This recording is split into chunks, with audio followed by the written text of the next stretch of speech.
Hello and welcome back to the weaving mini tutorial series to go with my weaving advent calendar this year.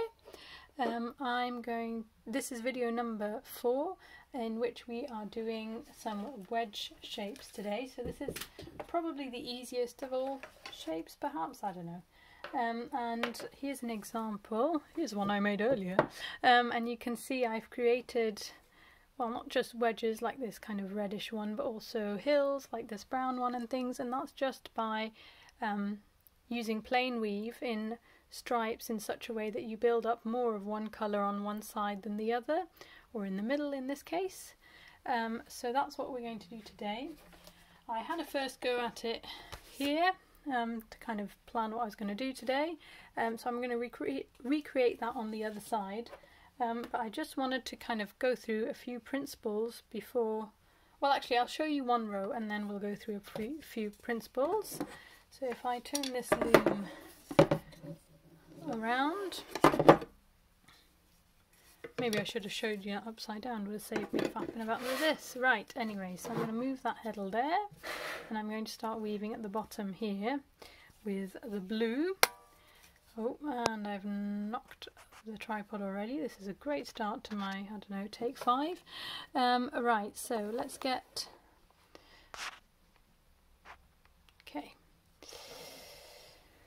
Okay, let's try again. Right, here we are. A nice row. Sorry, it's not cooperating as...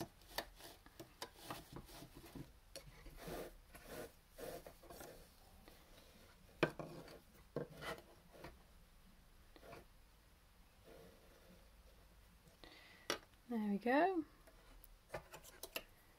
Now, oh, there's a bit of fluff around that one. So we're starting off with 2 rows just like that as normal. And now what we're going to do on the next row is, instead of going all the way across, we're going to stop 4 warp threads short of where we usually would. So you can see how here I've gone across, and I'm going to wrap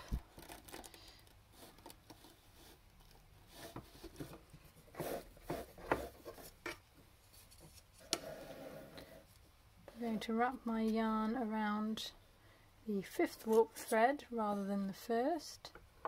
So you can see how previously we went up to the edge there. This time we stopped 4 warp threads short of the edge and are wrapping the weft around the 5th warp thread instead. You can see how already we have a thicker section here and a thinner section here. So if I just repeat that again, so moving back by 4 again, so 4 compared to the last one will be here and come out, whoops,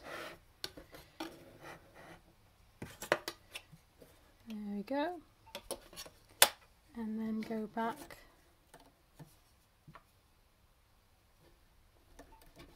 Oh, that's my baby monitor beeping. I'll just go turn that off in a second. So again, we've moved back. I've just done the same thing twice, essentially, moving the edge of our blue weaving back by another 4 warp threads. And you can see how moving it back has created yet another step like that, which with time, as we kind of compress them, will look more like a gentle slope. And so this is where I'm going to do a bit of theory. So if you imagine that each one of these squares like that is one intersection between a warp and a weft thread. So imagine your warp threads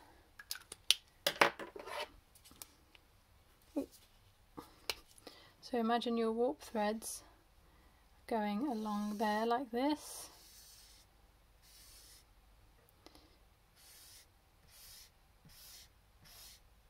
And your weft threads, sorry, I don't know. And your weft threads are coming along like this, going over, under, over, under, and so on and so forth. That's kind of how we've got the weaving. So each one of these squares is one intersection. between the weft and the warp. So if we imagine it like that, usually we would take that weft yarn like I just did. We would start here, go across and wrap, but instead we're stopping a little shy of the end and, for example, moving the edge of our warp across by 1. So you can see how the edge of our weaving area here moves back by 1 there, moves back by another 1 there. And the same on this side. And this is what in this case would create kind of like a pyramid, because the edge of your weaving as a result would be that thicker green outline that I've just drawn, where the red is your weft going up and up, but getting just that little bit narrower each time. So that's essentially what we're going to be doing, but we're going to do it in a kind of shape form. So if now, for example, I wanted to go move the width in by 1 on each pick, I'd go back in here, and you can see I'm stopping 1 shy of the other side.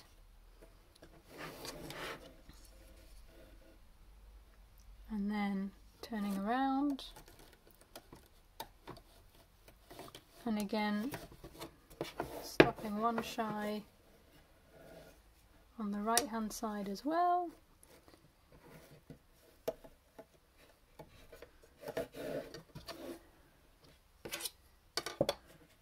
There you go.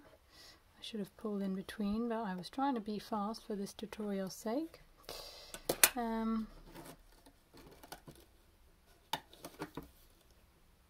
1 shy on that side again.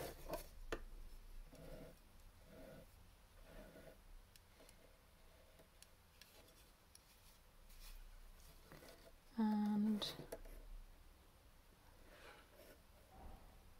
up to there. And there you go. You can see how by moving the width of my weaving in by a certain number of stitches every time, I have created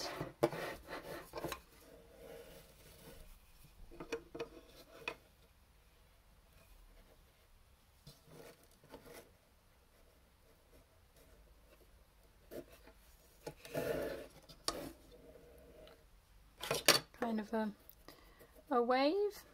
And then what I like to do is towards the end, when I'm kind of more or less happy with my shape as it is, I try and go back to the end. This isn't absolutely necessary, it just makes it easier at the end, and I find it kind of evens out, especially if you've got steps like that. Wool is nice and forgiving, and you can see it's kind of evened that space out a little bit. So there you go, I've got a nice even shape now, I think. A little bit of a wave like that. And tomorrow we are going to fill in the negative space around this shape with a different colour.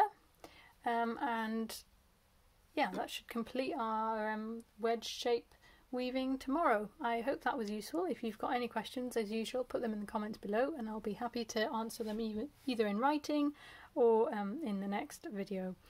Thanks so much for watching. Bye!